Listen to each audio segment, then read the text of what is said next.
Hello, good morning guys! Nandito na naman tayo sa ating kusina.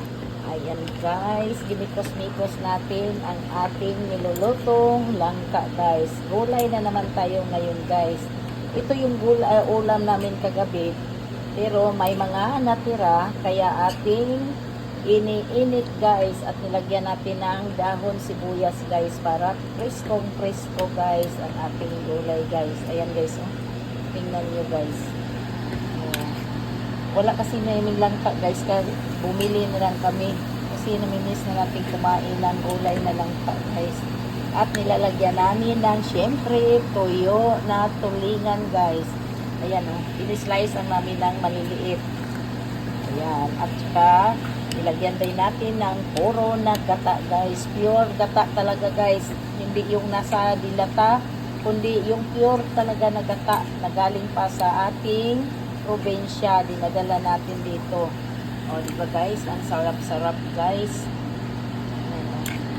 I-mikos-mikos muna natin para yung mga mga halo, mga sangkap, mahakuan lahat. Yan o, mayroon ding mga bell pepper guys na nakapa-attract sa ating nilulutong langka. O, kwanto guys, mga ulam natin, lagyan lang natin ng piniritong isda. Ito na ang ating ulamin ngayon guys.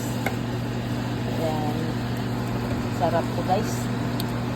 Kasi kwanto, ang gata talaga, pure gata talaga yung nilalagay natin. Atin lang pakuluan ng mga ilang minuto para yung dahon ng sibuyas maluluto.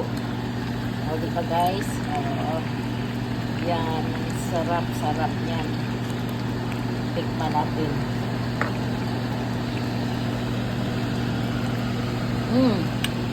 Yummy, yummy. Basta tuyo talaga guys ang kuan. Ang part talaga sa langka guys ay tuyo. Yun talaga ang makapalasa sa ating niluluto guys na langka.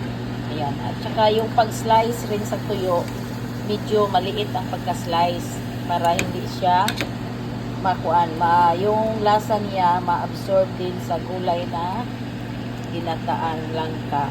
Yan guys, oh. Nilagyan din ng luya guys. Yan. Diba? Ang sarap-sarap. Ikuan pa natin. Okay guys, thank you for watching guys.